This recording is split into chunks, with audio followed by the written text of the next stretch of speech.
Can you feel it? I'd say there's something magical in the air, wouldn't you? Why, it's the spirit of the season.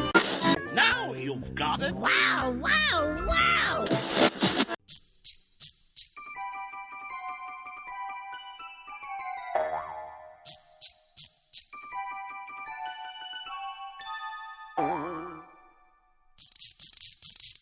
WDW Radio, your information station. Hello, my friends, and welcome to the WDW Radio Show, your Walt Disney World information station. I am your host, Lou Mongello, and this is show number 198 for the week of November 28th, 2010. We'll continue our journey down Main Street, USA, as we take our time and explore the details, hidden treasures, and history of the Emporium and Center Street. Jim Korkis and I point out many of the overlooked details that tell the story of this Victorian seaside town. With the holiday season underway and many fans wishing for Disney presents under the tree, I'll talk with Stephen Miller, merchandise manager for the Disney parks, about the Disney pin collecting and trading phenomenon, the explosive growth and popularity of Vinylmation, and the introduction and story of Duffy the Disney Bear. I'll announce a special WDW radio event for 2011 that may be a nice addition to a Disney trip already in your plans, then have a few other announcements and play more of your voicemails at the end of the show, so sit back, relax, and enjoy this week's episode of the WDW Radio Show.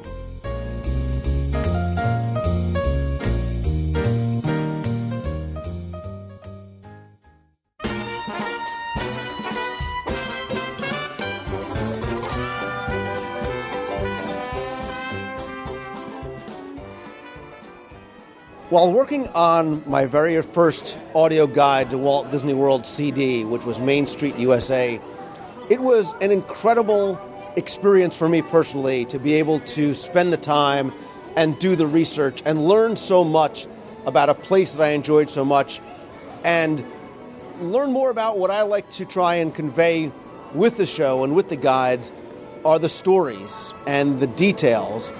But it was frustrating for me as well, because you'd say, well, you know, a CD, you certainly have plenty of time to talk about Main Street. You have no attractions, you have no shows. There's not much really to talk about there. But I was confined by my 80 minutes because there was so much more that I wanted to tell. There were so many stories that I wanted to tell. And I knew, too, there was much more that I had to learn about Main Street because the level and the depth of the stories and the detail goes so very deep. And not everything you can find out online or even in books or historical documents can tell all those stories. You need to hear them from somebody who knows them probably better than anybody else. And that kind of an intro can only lead us to the one person who can share some of those incredible stories and details and hopefully make you appreciate and understand more everything that takes place here in Walt Disney World. That is the incomparable and very handsome, I might add, Mr. Jim Korkis. Well, gosh, last time I was affable. So this sounds so good. It's only downhill from here. And I would like to say that I have a copy of Lou's CD, and I absolutely love it. And I would recommend that all of you who love Main Street USA out here at Walt Disney World, make sure you get a copy of that. You're just going to enjoy it, and you're going to want to listen to it more than once. But as Lou said, you know, he was constrained in terms of the amount of time that he had. And the stories, even just of Main Street alone, are so rich. In fact, we're standing outside the Emporium, and we're going to go in and we're going to take a look a little bit at the story of the Emporium and a little bit of the story of Center Street, because again, there's so much to tell. Oftentimes, these are stories that get lost in the shuffle, and these are the types of stories that you might want to share with your friends and family. So let's go inside the Emporium here. You know, when we talk about the Emporium and Main Street, there are really two sets of stories, and that's how I sort of approached it, because there is the story of how it grew and how its presence here in Walt Disney World changed with the closing of West Center Street and how this shop grew and has changed over the years. but that ties into the real backstory. And you say, well, it's just a shop. It's a merchandise shop. What kind of a possible backstory could it have? And I touched on it briefly about Osh Popham being its proprietor and how it grew over time. But again, there's so many more layers to it, and now we're standing inside, and you can appreciate a lot of those stories just by taking the time and looking around at some of the details. Now, you better explain to people who Osh Popham is there, because now they're Googling completely, and they're not going to listen to any of this. Who is Osh Popham? Osh Popham was from a Disney film from the 1960s called Summer Magic. Absolutely, where Burl Ives played the character, and he was a turn-of-the-century store owner. So that's how that themes in with this story. And as Lou said, there's actually two stories in any Disney theme park. There's the story of the park itself and its development and its growth, but there's the individual stories of each of the areas. And Main Street USA is very rich with stories. Right now, we're standing in what many people would consider about the center of the Emporium, and the reason we're doing that is because this helps tell part of the story. This really was owned by a turn-of-the-century family, and it grew. Now, a lot of people don't know that story, and as a result, sometimes changes take place. Again, my heart drops because, of course, when the Emporium opened, on the walls there were pictures, there were report cards, up on the top shelves there were turn-of-the-century toys, whatever. And if you followed those pictures, you could follow the story of the people who owned the Emporium and their children, and the children growing up and then taking over the running of the Emporium. But again, a maintenance issue. Why do we need to have those up, and why do we need to clean those, and don't we need room for another plush Mickey? And so those stories go. But there are some parts of the story you can't change. One of those is that when this town opened, again, like most towns, it was very small. It started at a crossroads, and that's where you would have a farmer's market, and from a farmer's market it expands into a city, a very common story for the development of most cities. And so this shop started fairly small, and this was the original shop right here. And we can even see the remnants of the upper windows that would go to the out street. We see sticking out from the wall where the walls were, and the walls were broken away because as this became a successful store, it expanded. Now, we can tell that this is the earliest part of the store. And in fact, if you've listened to one of the earlier podcasts, you know why. Because you take a look at the light fixtures. And what do the light fixtures tell you, Lou? Well, they're brass hanging light fixtures with globes that face upwards, like you said. So they're clearly gas lighting. And so that was the original lighting. But if you take a look on the other sides of the store, you see that you have a mixture of it going up and down. And as I said, oftentimes gas lighting was then reconfigured into electric lighting by running the cords through the gas piping. And so obviously those sections are newer. This is the oldest part of the store. And we're standing, so people can kind of get wrap their minds around it. We're standing in, if you were to come from Town Square, there's the entrance on the corner. Well, we're opposite the cinema, Main Street Cinema. Right, that main entrance, the first main entrance on Main Street across the cinema. The address is 115, and we've talked in the past about the significance of the address. And it's sort of an octagonal-shaped room. Mm-hmm.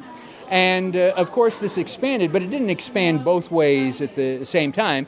You know, as you get a little money, you expand, and as you get a little bit more, you expand again. In this case, it's very clear where the expansion goes. It's headed out towards Center Street. And why would that be? Because that is the oldest street, because it's that cobblestone, it's that brick cobblestone. So that obviously was the first street, so you would want to expand your store towards where the street was, where the traffic was. And we can also see, and again, this is a change that was made, unfortunately. We're looking at shelves of plush Disney characters, and there's wood paneling over there. There used to be wood slats that went across before the rehab in here. And that was important to the story because on the other side, there are windows. So the wood slats and the wood paneling let you know that that's been boarded up. You can't get to those windows anymore. They want you to come in the main entrance. And even where we are right now is not the main entrance because as the train station got built, you want your store for those train guests who are coming in, maybe even just stopping for, a few minutes. So you expand the store that way. And we know that that is the final expansion because not only is it larger, but we see stained glass, the stained glass sign Emporium. And you wouldn't buy that when you were first opening a store. You wouldn't be investing your money in that, even in your first expansion. But when you were so rich and successful, you would go to that. And so how wonderful this is, and there's a whole story in here.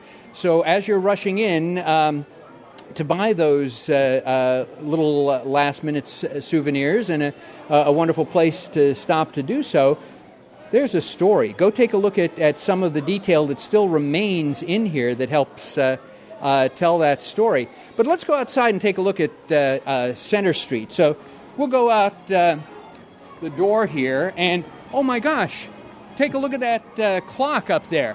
What's right about it and what's wrong?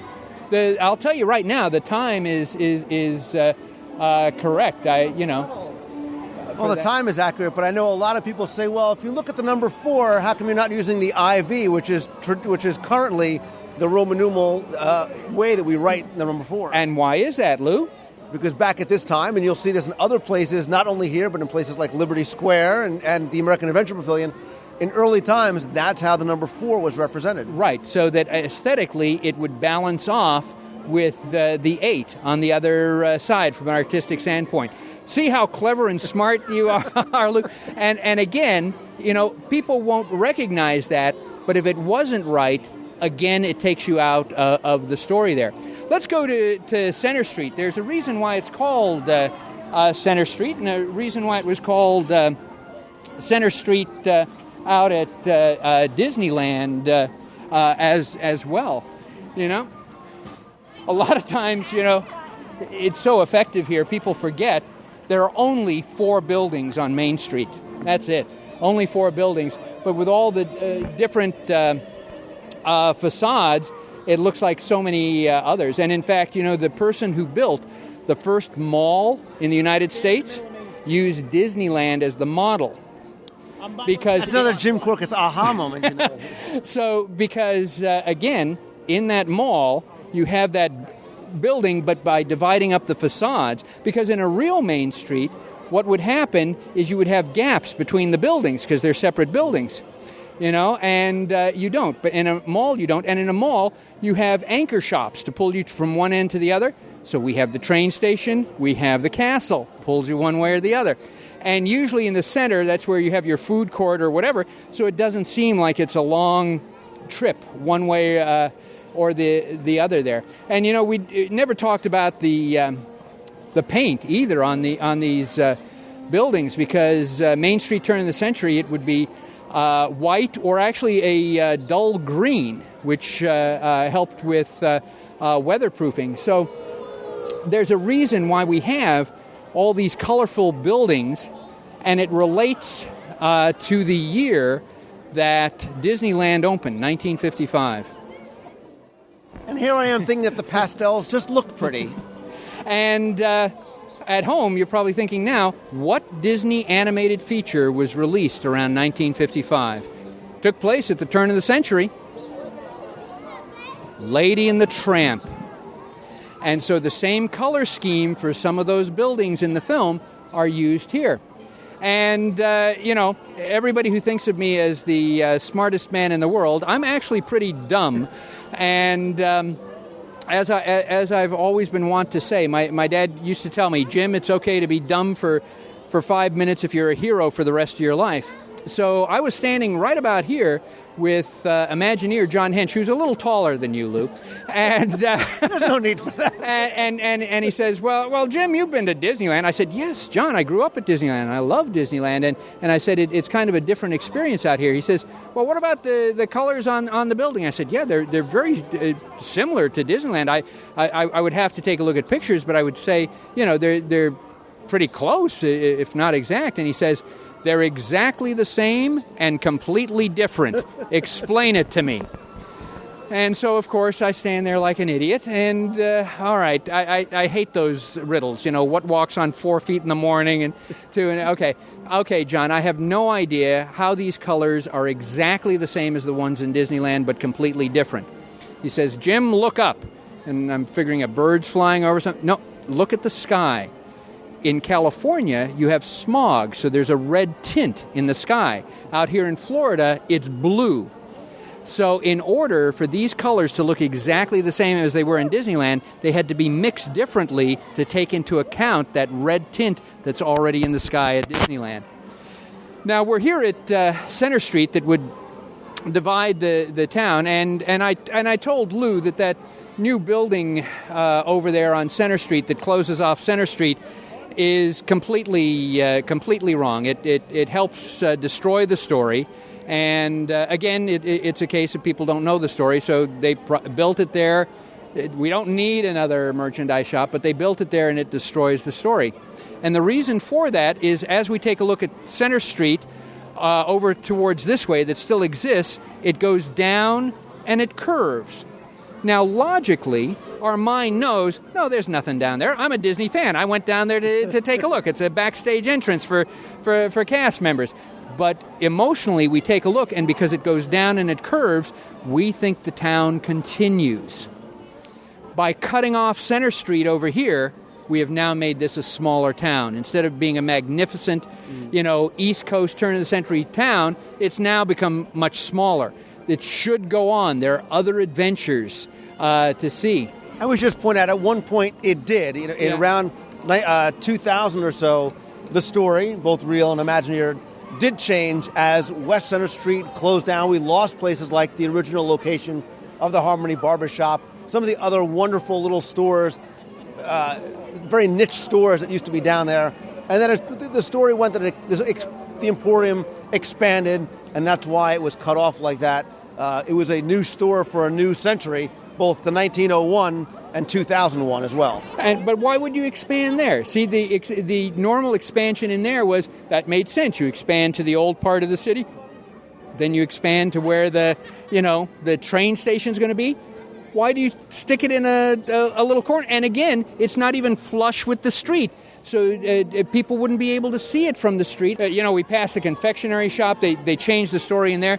The original story in there was a dentist, Thomas McCrum, who went to the Columbian Exposition and saw all of the mechanical devices and all that. That's why you have all the mechanical devices in that confectionery shop, because he was bringing it back from World's Fair. The overhead conveyors. And Thomas McCrum, that was an inside gag, because that was the dentist who helped Walt Disney, gave him money to make the first live-action film, Tommy Tucker's Tooth, gave him enough money he could make Alice's Wonderland. And then, of course, the gag that a dentist is running a candy shop.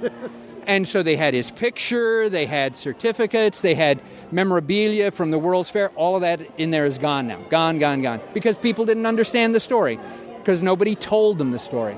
So, Jim, as we stand here in the center of Main Street, in the middle of Main Street, we refer to it affectionately as Center Street, and that's what it has been known as, although there's no sort of street sign sort of marking as such.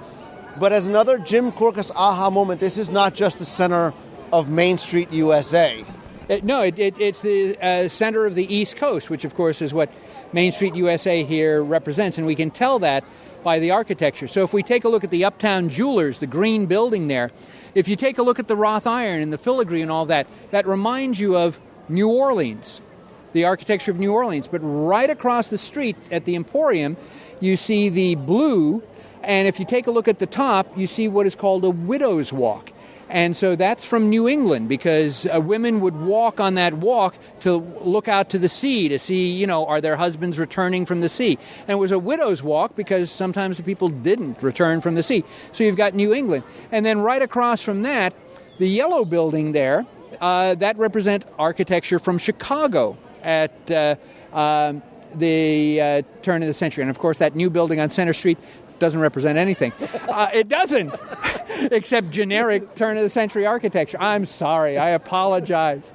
Lightning will strike me. And then right across the street, we're taking a look at the Crystal Arts and this sort of dull green building. Actually, those pillars there, those Greco-Roman pillars, this is the style from New York at the turn of the century. And I think on your CD, you mentioned something about the windows there. Yeah, certainly we've glossed over the fact that above all these buildings are the infamous windows on Main Street, which pay homage to so many of the people that made Walt Disney World happen, specifically here, as well as people that have worked on some of the attractions. If we're looking over the Crystal Arts building, you see MT Lot Real Estate Company, and as the story goes, MT Lot was the name of one of the fictitious companies that was used by Disney very secretively to obviously not let people realize that it was the Disney company buying up all this swampland for pennies, really. And you'll see some of the other names like Compass East, I-4, A-Y-E-F-O-U-R, which represented Interstate 4, Bay Lake Properties, Reedy Creek Ranch Lakes. The windows on Main Street, a separate segment for a separate day because there are so many wonderful stories. And something else to look at, too, we talked about the growth and the progression and the evolution of Main Street, representative of the town itself and the growth. If you look at the Crystal Arts, you'll see that was established in 1875, the Uptown Jewelers, 1881, the Emporium, 1863, and the building that you so hate so very much on West Center Street, 1901. So that helps sort of convey the timetable and the storyline as well. Absolutely. And there's, and again, things that are missing. You used to be able to walk down here by Crystal Arts, and there used to be a sign out here, beveled glass, that said Crystal Arts. And one of the things I love doing with people is take a look at that sign, go around the other side and read it, and they could read it, and they could read it. And it's like, how can you do that? It was because it was a mirror. Because you wanted to be able to read it both ways. Well, Lou, as and always, a terrific pleasure. Thank you for allowing me to share these stories. I hope your listeners will go out and share these stories with other folks as well. And certainly, I hope that they come here and take the time to explore Main Street. It is not just a conduit to the attractions, but it is a story and an attraction in and of itself. And take the time and wander through and learn and try and find out and discover some of these details on your own. Certainly there are so many more stories behind the stories. And as I said at the beginning, and I will say always, there's no better person to tell those stories than Jim Korkis. You can hear him here on the show, hopefully more often. Certainly read more of his work in Celebrations magazine. We're so honored to have him share some of these stories that you can't find anywhere else there. And certainly to learn more about Main Street USA, compared to Jim Korkis, really the nickel tour, but sort of a walk down Main Street and a journey through its history and details. Certainly be sure and check out one of my audio guides to Walt Disney World, which is available at WDWradio.com. Jim Korkis, thank you as always. And thank you, Lou, and thank you very much.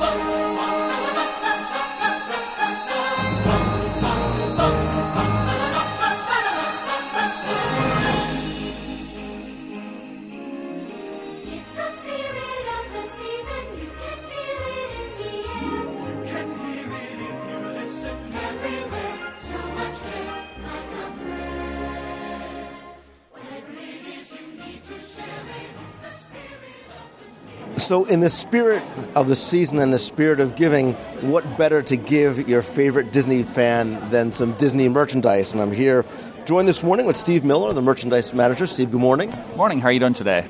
Good. Happy holidays. And as a Disney enthusiast myself, I enjoy getting nothing more than my Disney merchandise. And there's a lot of new things this year, and there's still a lot of things that continue to be very, very popular. Let's sort of start with one of the ones that comes to mind because very early on, I and now my children got involved in pin trading and pin collecting. And it's one of those things that I think continues to be successful because it's not only an inexpensive collectible, but it becomes a very sort of interactive experience for people. And that's really the key. Pin trading I've been involved with now over 7 years, and with the actual merchandise team. And I think you hit on that great point. It's great. We have really a wonderful variety of pins themed for the holidays. There's pass holder exclusive pins. There's Disney Vacation Club exclusive pins. There's all sorts of different types of collections that we offer. But it really is about the exchange. And I think that's what we encourage our customers to do is have just a fun time. Make that magic, exchange pins, collect what you like, find the thing that's important to you. And pins really affords our guests then that great opportunity to showcase what they like. So if you are a pass holder, you have a chance to come out, you can get all sorts of pass holder exclusive, and you walk around, and you can say, hey, look, this is what's important to me. I've been to this event. I went to that event. Or I like Mickey Mouse, and you have a lanyard full of Mickey Mouse pins.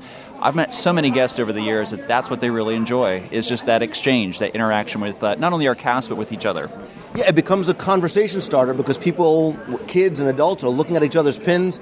Next thing you know, they're trading, talking, and I've seen actually many friendships start from this, and there's pin collecting groups that meet all the time, and it even sort of takes the experience outside the parks because they can do it online or in person. Yeah, and I think that's really it. We're about building a sense of community. We talk a lot about, the opportunity for our guests to come here and become cherished friends. The idea that, we welcome into our homes. And I think that, what you find is that social interaction, there is certainly the internet allows that, to take place, online tools, things along those lines. But I think, again, friendships have been formed quite a bit. I've heard story after story of people that come back time and time again each year. They meet up. We have obviously our annual events that take place throughout the entire year that are themed around trading, monthly trading activities. And again, for me, I started in merchandise at Pleasure Island on the college program. This is summer 97. There was no such thing as pin trading. We had pins, but there was never really any pin trading. I sold a lot of bubble guns, at 1 o'clock in the morning after people get out of the clubs. But you talk about that interaction. It does become that instantaneous icebreaker because you're no longer coming into a store and saying, can I help you find anything? No, thanks, just looking. That you're actually saying, hey, I see you went on Expedition Everest. You like that? Did you like that? How was it? Did you see the Yeti? It becomes that instantaneous conversation with our fans and our guests that is just, it's much more. It becomes that Disney experience, that great storytelling, that great, through collecting, through trading. It's fun. And it's fun and easy to do. Easy is the thing because it's a very easy entry point, whether it's a price point or whether it's, well, how do I get started? Well, if the Haunted Mansion is your thing, then say, all right, I'm going to start looking for Haunted Mansion pins. And it's something that's accessible to both kids and adults and seniors, and it lets them all the different multi-generations get involved with each other, too. Yeah, and I think I have seen that. I met a guest at the recent Disney Pin Celebration, Trade City, USA. It was the end of August 2010 here at Epcot, and there was a guest who's been coming to every single event. Her name's Molly. She's 92. And every year we get a picture together, and she just loves, coming out with her son and her son's wife, and they just enjoy the exchange. They enjoy the interaction. 92. I hope I'm kicking at 92, But I think for her, it is that, again, that sense of friendship, that sense of, Disney, and being able to share that whole idea of community through Disney. And I think you mentioned Disney enthusiasts. That's really, at the end of the day, it is. It's taking a tangible memory, that hunting and gathering, trying to find those ones that, complete your collection, but really showcasing what is so important to them when it comes as related to Disney. You know what? I have a feeling this pin thing's going to take off. Call it a hunch. I think it will. And speaking of things that took off, that I have to tell you, I never saw coming. When I saw this small 3-inch little plastic figure introduced some time ago, I said, what is this? And it became Vinylmation, and now it's sort of part of every Disney enthusiast's vocabulary. Well, Vinylmation started small, and it was introduced in November 2008 at the Festival of the Masters, recently concluded this past weekend. And, when we planned it, it was going to be this little thing. We wanted to find an opening kind of price point, a nice collectible item featuring artistic expression for our gallery locations. Clearly, it has become a very popular thing. It has caught the radar of our senior leaders, including Bob Iger, Tom Staggs. I mean, they love the concept of it because, again, I think it goes back to great storytelling through artistic expression. Animation being one of those root words of the word vinyl being the medium we work in. So we're literally able to do these great three-dimensional designs using this Mickey Mouse-shaped form, and our artists can go to town. I mean, they can do whatever it might be, drawing inspiration from the parks, our great classic attraction shows, characters, as well as the urban experience, which is this literally, hey, artists, do whatever you'd like and leave it up to interpretation. But we have so many great things that are coming from series that are based around, obviously, classic characters, Toy Story, you think about Nightmare Before Christmas, Star Wars, which is coming in January, we cannot wait for. But then there's other fun things we can do from a nostalgia perspective. You think about, and I brought some of the pass holder exclusive ones here, which I love the Orange Bird. I have the long playing record. I have some Orange Bird merchandise that I found somewhere here in Central Florida. I was even driving down a local highway here and I stopped off one of those Florida Orange places, and in the window was a vintage 1974 Orange Bird sticker. I was like geeking out, But being able to do something like this for our pass holders who obviously have a huge affinity for Disney, and not only Orange Bird, Mr. Toad, that idea that we can really highlight and celebrate some of those classic Disney characters, attractions, things that people remember when they came to Disney World time and time again, especially as a pass holder. I almost broke out into the little Orange Bird song, but and this is, that's actually one of the things, Stephen, that for me sort of brought me into the Vinylmation experience. It says, I can't start another collection. My shelves are filled with Disney things, and this is what I like about them is how easy it is to display them, because you could just put them on a shelf. You don't need a pin board or a pin lanyard. But when you started to bring out things like Smart One and Figment, I said, all right, I'm just going to get one. And you can't just get one, because, again, you sort of start going down that path. I love the nostalgic attractions. I have my Toad. I don't have an Orange Bird yet, but I might try and swipe yours when you're not looking. And, again, it's that easy entry point. I think the brilliant thing, frustrating for some, but brilliant, is the hunt, because you don't sort of walk up and say, I want this Vinylmation. Tell us about sort of the mystery box experience. Well, the mystery box, it really draws its inspiration from the designer collectible toys. I mean, that is certainly in the marketplace. And Randy Noble, who was really kind of the artist who was behind Vinylmation, him and Dan Howard and Aaron Babcock, one of our developers, who now does seasonal product, when they were thinking about this, they were benchmarking, they looked out, they went to California, they saw this kind of vinyl collectible toy, and that sense of mystery, that thrill of the chase, is clearly one of those things. The thing, though, is we've found, and again, we're working a lot in real time when it comes to Vinylmation, so there's been a lot of changes, there's things that we continue to ebb and flow and try new things and really try to continue to push the envelope on not only design, but packaging and collections and nostalgia, and you name it. That sense of mystery is one of those things that's important, but we also know that guests like choice. And I think that, you're going to see the business really transition from 50% mystery and 50% open window box. I brought some of the open window box here, like the one for Magic Kingdom. This is the little toy soldier that is themed for Mickey's Very Merry Christmas Party, but it isn't in an open window box. We've retired the tin concept and put it in an open window box because that way guests can see it. In a tin, they didn't really know what it was, but being able to theme these to the holidays, being able to do really unique ones for our guests that offer a great display. I mean, it's really, at the end of the day, they're easy to display, you put them on a shelf, and there you go. I think that's where our business is really headed. Yeah, it's funny that you say that, because there was something pleasantly frustrating about buying the box and opening up and saying, okay, well, maybe this isn't the one I was looking for, but you've also introduced the idea that on many of the retail counters, you can go up and there is either three of them in a clear display that you can trade with, or sort of that mystery box with the numbers. And cast members will sometimes help you along to help find the one they want. And that's really the key, like trading and pin trading, that is. When we introduced the trading concept, I was, the one that was leading that charge, we wanted it just to be fun. I mean, the interaction, I think, is really key. I have a 5-year-old son, and I took him trading here for the first time at Magic Kingdom and Tomorrowland Arcade. This is a couple months ago, and he went out and traded from the mystery box. And the cast member's name was Anna Ria, and I'll never forget her because I got a picture with him and my son, with her and my son. And what she did was just something so simple. She's like, okay, now pick a number, and he picked 14 or whatever it was. And then she got down and said, all right, now close your eyes. And you know how kids get. They love that element of surprise.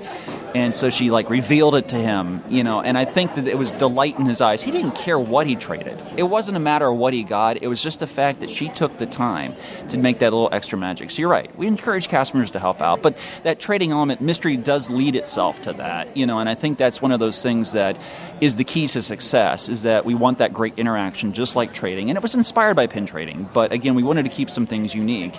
Clearly, they're not as portable as pins. They're a little, though I did try wearing them around a lanyard around the office.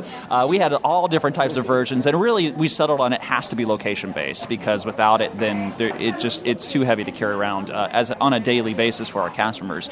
So D Street being that mothership of all things Vinylmation at Downtown Disney, that's really kind of the hub of where it all grew out. Now we have 60 plus locations across Walt Disney World, and many more in California, and also in Paris, and also in the cruise line. Disney Dream, when it launches, will have trading that goes on there. So I think, again, it's that interaction piece, and it gives customers another great tool for interaction. And, I was going to ask you about that, because I think, like pin trading, it gives, especially kids and even adults, the opportunity to talk to the cast members, which I think is such an important look. The castle and the attractions are great, but it is the cast members that make the magic and make the experience here.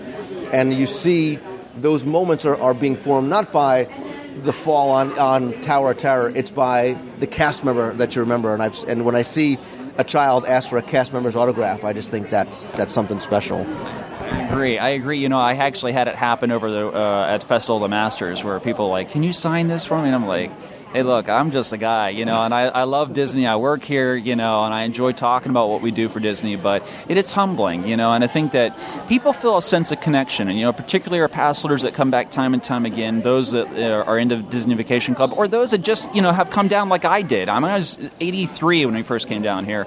Love the Epcot Center. I have all sorts of Epcot Center merchandise, and it just was, Journey into Imagination was one of those things I loved. And again, that's a relationship you build over time, and that becomes that sense of that ownership. And so they do come back, and they do seek out people like Molly, that cast member, or that the guest that comes back and seeks me out every year to get a picture. That's humbling, Yeah, for some it's just a job, like, hey, this is, you could think of it that way, like, oh, I just work at Magic Kingdom or I work at Disney. But I think for many cast members that I've met, it becomes a sense of passion. It becomes a calling in many ways that, they want to make others happy. And that, to me, at the end of the day, that's just what I hope happens. Yeah, I want people to buy merchandise because that's where, how I generate money for the shareholders and the company. But it's never been about that for me. It's always been about just having those same memories that I had as a guest. And I like you because not only do you bring out Toad and the Orange Bird, but you're calling it Epcot Center. So that's the important thing. Others here, I brought out Anubis, from the recent Park 5 series here, and a Halt, Unbelievers, But the cool part is the little details we can add, like underneath the bottom here, Maria, who's the artist, added the whole scene, the little character that's like Halt, When I mentioned about Open Window Box, I also brought out one of our nerds. This is Chip, and it's based on the Nerds art that exists out there. I love this little 3-inch figure, and it looks like that Nerds rock art that you'll see in some of the soft lines, pins, and that kind of thing. But it has little nerd glasses on it. He's dressed like, but it'll be an open window box, and it'll be all the different characters. They're coming in the spring of 2011. But again, that's a great example of being able to not only have that mystery, but also being able to feature some of our great characters on this Vinylmation forum. And like you said, there's attractions, there's characters, there's sort of the urban series, there's holiday series.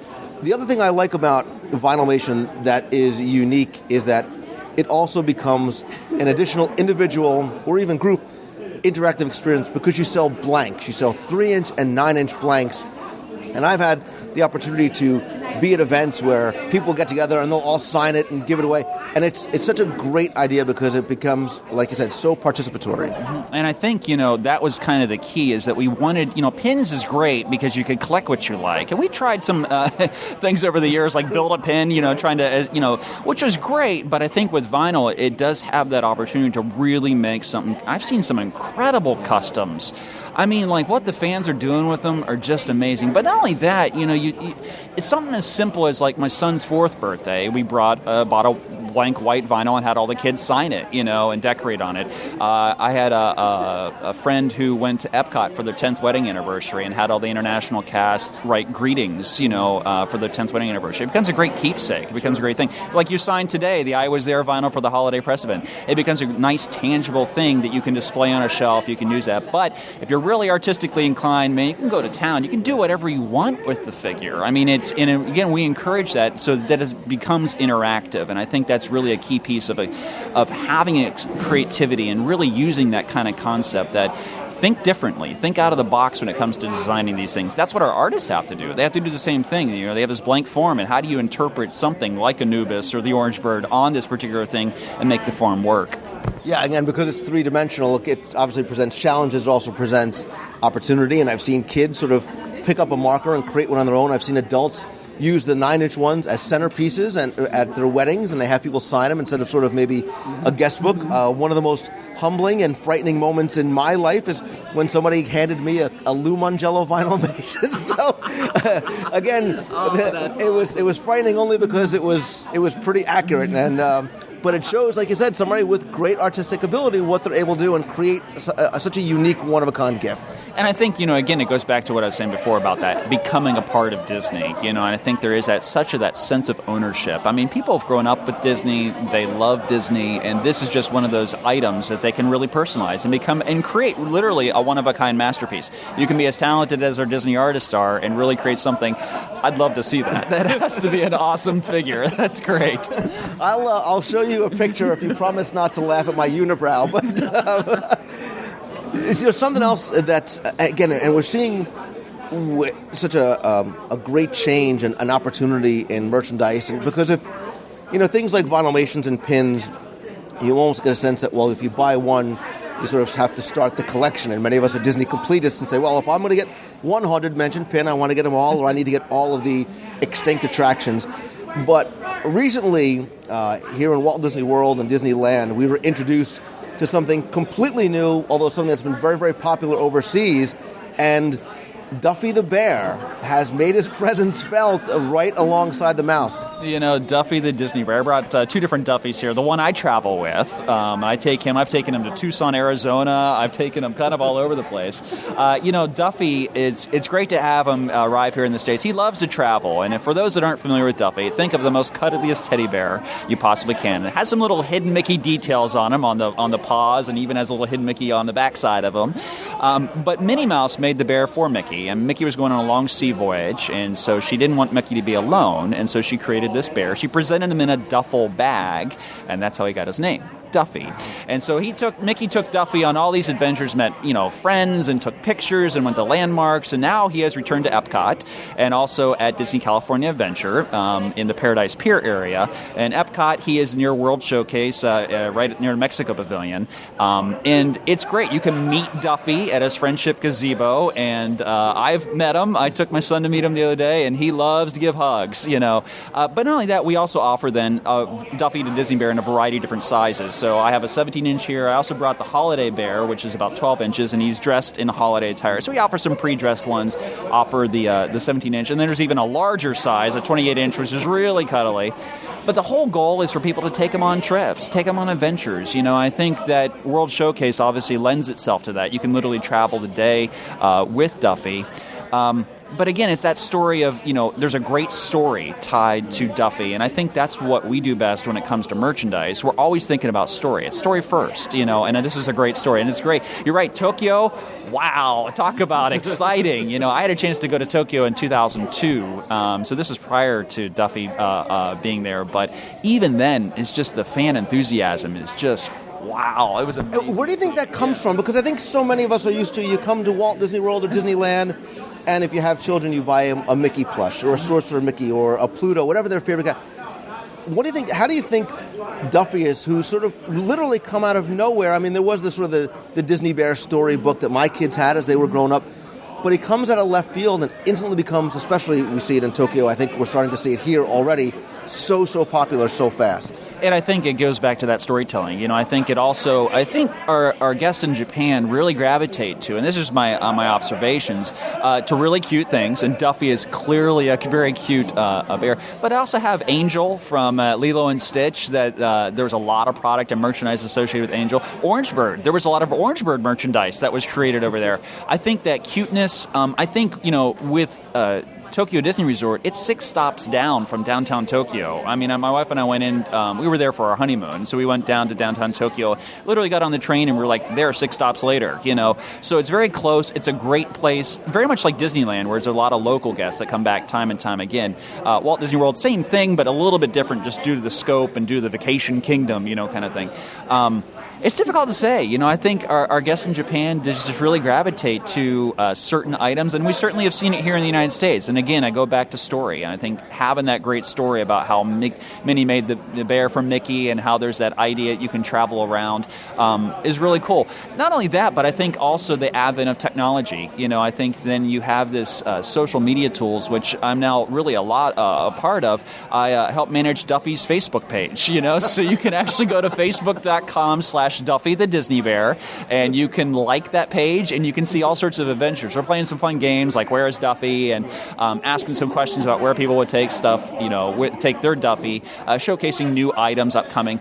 But that kind of social interaction, it really kind of extends beyond the physical world into that social environment, and you can see people, posting their Duffy pictures, even the Let the Memories Begin, where guests can submit their photos and their memories of, when they were coming to Disney World. I actually found a photo the other day. A guest went to Tokyo, and they met Duffy, and they submitted that photo. So I think, again, it's one of those, having that technology to connect fans, and they can then showcase where they've taken their Duffy, is really one of those key pieces. And you said, and it's funny because I also have seen online in both places like Facebook and Twitter and even specific Disney online communities and forums, people are taking their Duffy the Disney Bear, and taking their picture with him in front of the castle, and then they take the picture with him in front of the Tree of Life, or then they go, to England and they bring Duffy along with them. And it's funny how that happens, that they sort of feel the sense of that connection, and they want to share that with other Disney fans. Duffy also has outfits that you can buy, so you can, if you want to dress up your bear, you can do that as well.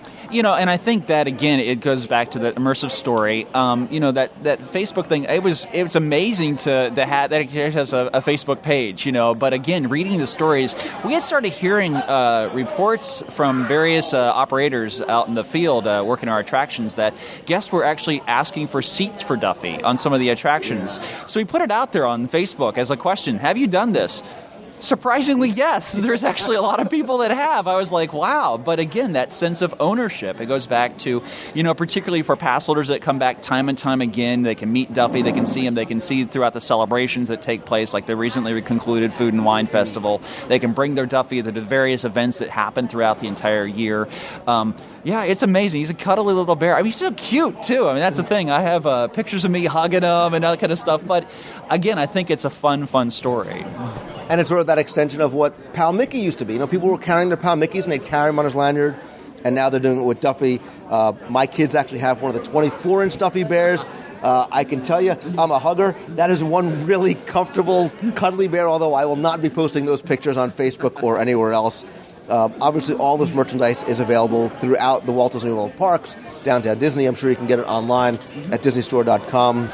Steve Miller, merchandise manager, I really appreciate it. And please keep the retro Vinylmations coming. Yeah, I tell you, we got a lot of great stuff. We launched our Facebook page for Vinylmation as well, facebook.com/Vinylmation. A lot of great stuff that's coming with that. Retro you're going to love. You think about the 40th anniversary of Walt Disney World, and there's some really great stuff. We're working on some park collections next year that are really going to give some nods to some folks who will be like, wow, I remember that, and I think the fans are really going to dig it. And I think that's, again, such a great medium, but that creativity is just everywhere within theme park merchandise. So I appreciate you having me on the show. I appreciate you coming on. And if you can put me on the list for a Dreamfinder and Horizons Vinylmation, I just want to get on that list as soon as possible. Steve, thanks very much. Really appreciate it. He's making a list, and he's checking it twice. He's going to find out who's naughty and nice. Santa Claus is coming to town. He'll do. Ho, ho, ho.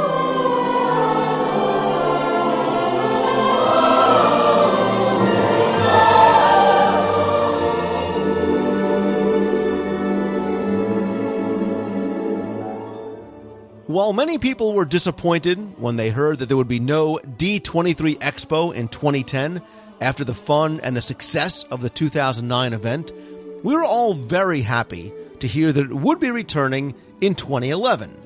And from August 19th through the 21st, the Anaheim Convention Center in California will once again be host and home to the Ultimate Disney Fan Event. It's going to be the largest gathering of all things Disney. Again, celebrity appearances, special screenings, exhibits, presentations, fan forums, so much more.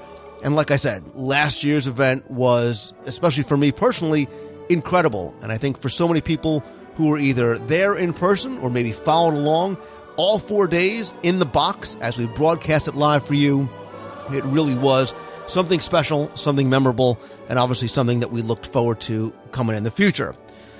This year, when we heard that it was coming in 2011, I already started planning on making it even bigger and better. I'm sure Disney's doing the same.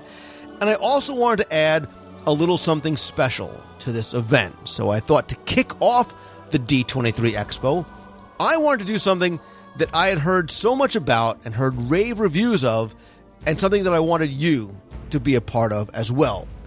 So for the 6 days prior to the D23 Expo in August 2011, we're going to be taking part in the Adventures by Disney Backstage Magic Tour.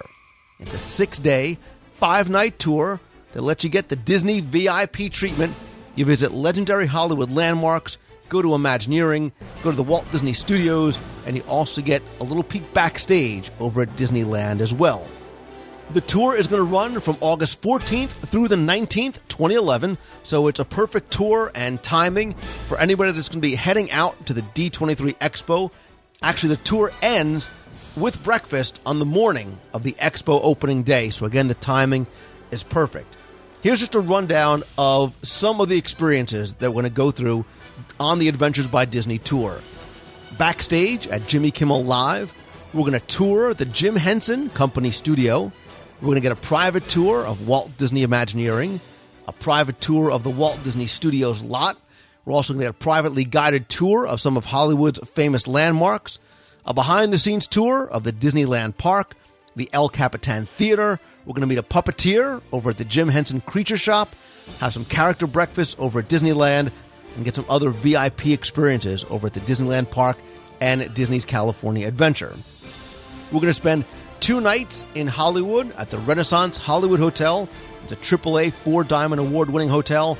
And then 3 nights over at Disney's Grand Californian Hotel leading up to the D23 Expo. So what's included in the Adventures by Disney package?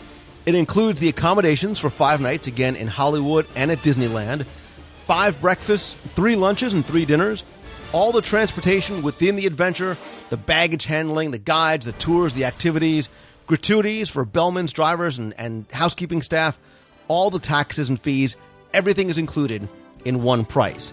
Now, what's also going to separate this from a normal Adventures by Disney is that we have reserved the entire group. So it's only going to be WDW radio listeners who are part of it. And it's a very, very limited number set out by Disney because they want to keep these very close, very personal, intimate experiences because of the special things that we're going to be doing. Now, I did announce this recently to the box people during a live video broadcast and chat.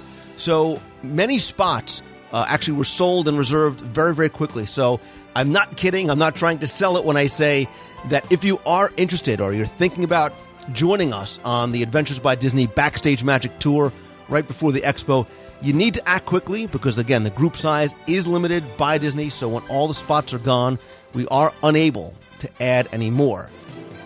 I also want to mention one quick caveat. Because of all the access to the backstage areas both at Disneyland and at Imagineering and the Walt Disney Studios, this trip is limited to adults and kids 16 years of age or older. Unfortunately, all kids have to be at least 16 in order to participate in the Adventures by Disney. Obviously, there's a lot more information to share on this. I'm going to put a link in this week's show notes as well as a blog post that I'll put out this week where you can download a PDF with the itinerary, the costs, and other frequently asked questions that you may have. If you have any questions that aren't listed in the PDF, You can email me at lou@wdwradio.com. Again, I'm very, very excited about this trip because I was so looking forward to the expo.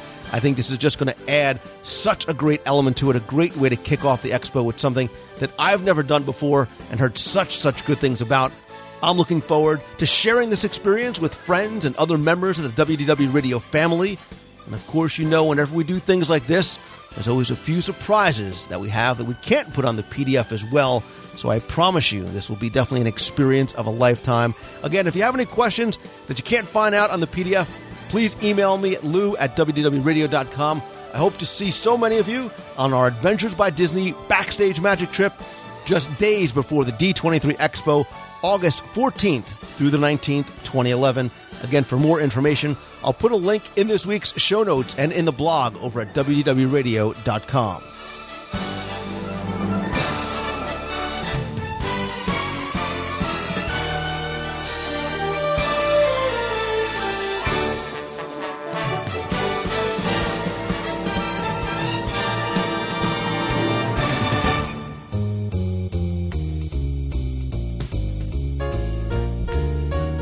That's going to do it for this week's show. Thanks so much for taking the time and tuning in this and every week. Thanks as always to my guest, Jim Korkis. You can find his book, The Vault of Walt, available on Amazon.com and on Kindle. I'll have a link right in this week's show notes. Thanks also to Stephen Miller from Disney Parks Merchandise. I'll also put links in this week's show notes at WDWradio.com where you can find out more. And I'd also like for you to comment in the show notes about my discussion with Stephen Miller. Tell me, what do you think of the Vinylmation phenomenon? Maybe what do you think about Duffy? Do you have one? Do you want one? Again, leave your comments in the show notes or call the voicemail at 888-703-2171. You can talk about the conversation with Stephen Miller or just about anything. Even call and say hi from the parks. You can also email me anytime at lou@wdwradio.com. If you want a chance to be on the air, play Fact or Fiction for a chance to win some prizes. You can email fact or fiction at wdwradio.com with your name and your phone number. I may call you out of the blue, ask you 10 true or false trivia questions about Walt Disney World, again for a chance to win some prizes. Be sure and come by the website over at wdwradio.com. Check out our daily blog posts, our photo galleries, our discussion forums where you can talk with other Disney fans in a fun, friendly, safe environment. You can also find out where you can sign up for a free email newsletter. Connect with me and the show through Twitter, Facebook, and LinkedIn. You'll also find links there to all of my videos. Again, stay tuned this week. As long as we're talking about the holidays, I'm going to be releasing a holiday video through iTunes and on YouTube. You can come by and subscribe to the YouTube channel. You'll also find all the archived shows going back to show number 1. Most of the shows and interviews are evergreen. There's reviews, Wayback Machines, trivia, history, so much more. Speaking of that, I mentioned a few weeks ago on the show that in order to keep the show as evergreen as possible, but to still cover Walt Disney World news and some rumors in a very fun, interactive way, tune in every Wednesday night to WDWnewscast.com where you can join in a live video broadcast and chat about the news as I discuss it. Be part of the conversation, be part of the discussion. Again, that is the weekly WDW newscast over at WDWnewscast.com. And if you can't be there for the live show, they're all going to be put up on YouTube that same night. Come by, subscribe, and comment on the YouTube channel. It's youtube.com/WDW Radio. I also want to take a second and just let you know that I am sincerely humbled and honored by the news I just got that WDW Radio was just nominated for the Best Travel and Best Produced Podcasts over at podcastawards.com. I first want to say thank you to all of you who went out and nominated the show. I truly do appreciate it. But now I need to please ask for your help because voting is going to begin on Wednesday, December 1st. It's going to run for 2 weeks until December 15th. You can, and if possible, I'd ask you to please vote once per day. So it's once every 24 hours, every day until the voting period ends. You can visit podcastawards.com. I'll put the link on the website and in this week's show notes. Look for the travel category on the bottom right and the best produced on the top right. Select and put in WDWradio.com. And please be sure and enter your name and a valid email address, as you're going to have to verify your vote via email. So after you vote, look for an email from podcastawards.com, and then you have to click on that link in order to make your vote count. Remember, you can vote once per day, every day, from Wednesday, December 1st until December 15th. Again, no matter the outcome, thank you all so much for listening and for your support this and every year. I truly do appreciate it, and as well as your votes and help during the voting process. Okay, so let's move on to something else I'm really excited about. This Sunday, December 5th, we're having a very special WDW Radio Meet of the Month in Walt Disney World. As you know, I do these meets every month, both in and out of the parks. This one's going to be a little special because the following week, December 12th, is going to mark the 200th episode of WDW Radio. So I want to do something special to thank you and to keep these sort of events interactive. I want you to be part of that 200th show. So I'm going to combine it with the Meet of the Month. We're going to do some recording for that episode. But I also, again, want to show my appreciation to you. We'll turn it into a bit of a celebratory atmosphere because without your friendship, I never would have made it to show number 2, like I said, let alone number 200. So I've reserved space over at Ariel's at Disney's Beach Club Resort. It's outside the park, so you don't need a park ticket. On Sunday, December 5th, from 3 to 5 p.m., the doors will open around 3:15. We'll have snacks, some refreshments, of course, at no cost to you. We'll also have some giveaways and some prizes. And I'm also going to have a couple of special announcements that day as well. Something I'm going to kick off that day that I think is pretty special that you might want to be involved in. I'll put a link in this week's show notes to the Facebook event page, or you can just go to DisneyMeets.com. It has all the event there. RSVPing is not necessary, but it is appreciated. So if you're on Facebook, please go to the Facebook event page and RSVP there. I'll also have on DisneyMeets.com more information about upcoming meets, including our January meet of the month, which will most likely be over Marathon weekend, probably Saturday, January 8th. I'll have details coming soon. The February meet of the month will be before, maybe even after, the WDW Radio Cruise aboard the Disney Dream. That's February 27th. And again, if you are considering joining us or looking to cruise on the new Disney Cruise Line ship, the Disney Dream, please come by and join us. We still have room available. For more information, you can visit www.radiocruise.com. If you're coming, come check out the forums over on the website. There's lots of discussion going on about the cruise there. And if you are looking for shirts or logo gear, hats, anything like that, you can also visit www.radiocruise.com for a link to the Cafe Press store.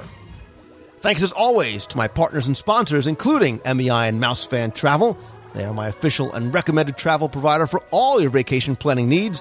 You can get a free no-obligation quote for your Walt Disney World, Disneyland, Disney Cruise Line, obviously our Adventures by Disney vacation. And if you're looking to come out for the D23 Expo next year, they can help you with that as well.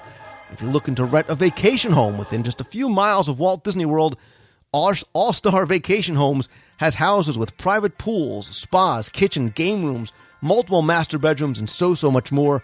You can visit them over at All-Star Vacation Homes. And as I said last week, Santa Claus has voted the Walt Disney World Swan and Dolphin his all-time favorite resort.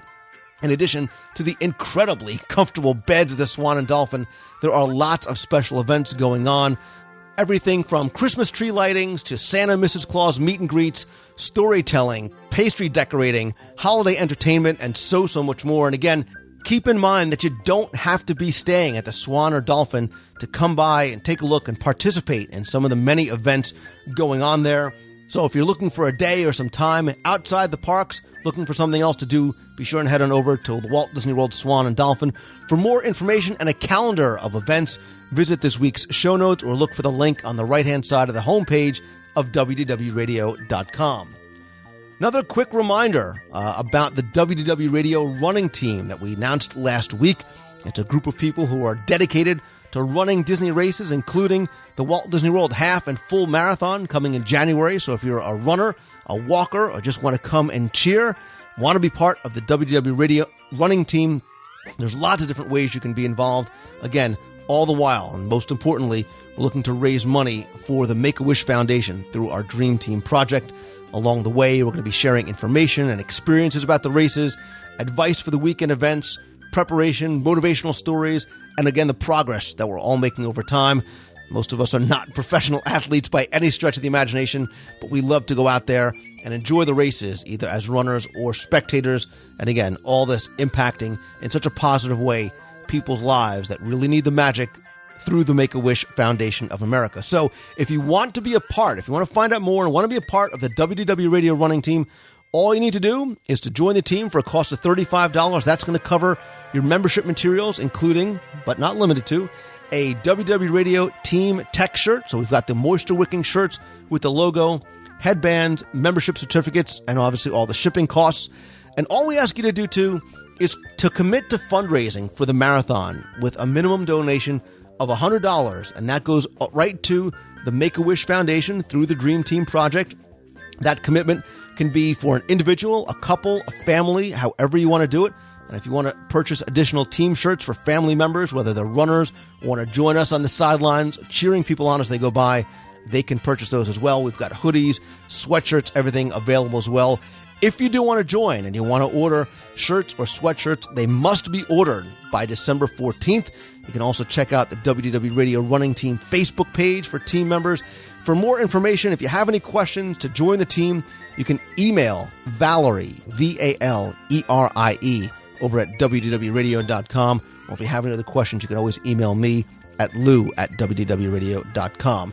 Again, like I said, there's always lots of things going on. I'm sure I'm forgetting stuff with so much up in the air, but so much that I'm excited about. And again, all of that goes out to you. And I thank you again in this week of Thanksgiving for allowing me to share my passion for Disney with you through this show and the newscast and the Meets of the Month and everything else like that.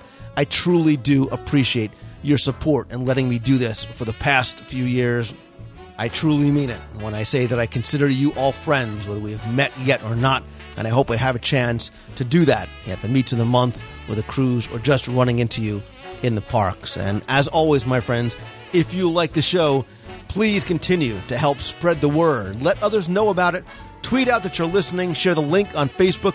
Come review the show and the free WDW Radio app over in iTunes. Of course, by showing your support, by voting at the Podcast Awards, very much appreciated as well. And as always, my friends, I hope that you take those first steps towards pursuing your passion and following your dreams. And when you do, always, always keep moving forward. I hope you have a fantastic week this week. Thanks again, everybody. See ya. Hi, Lou and fellow podcast friends. This is Vicki Doran. I am also Love Disney Dogs on the forums, and I just wanted to wish everybody a happy Thanksgiving from New Jersey.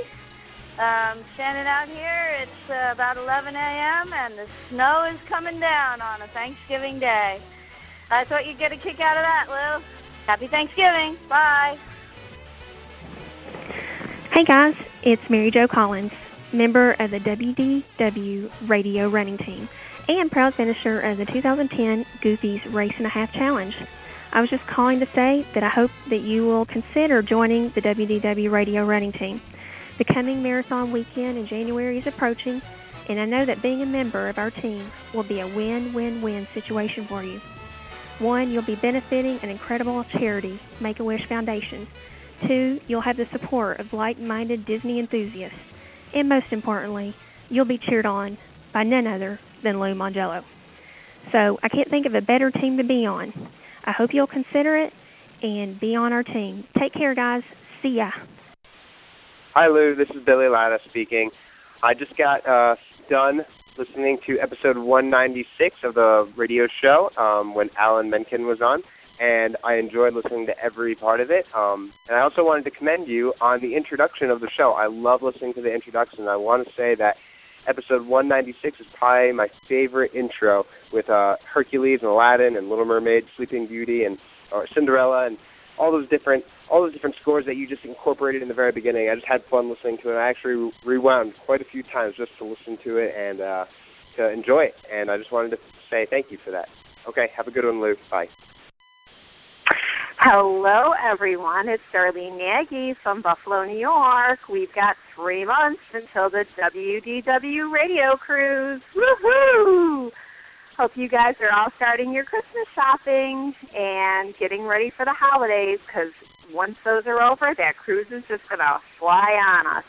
Talk to you all soon. Have a magical day. Bye.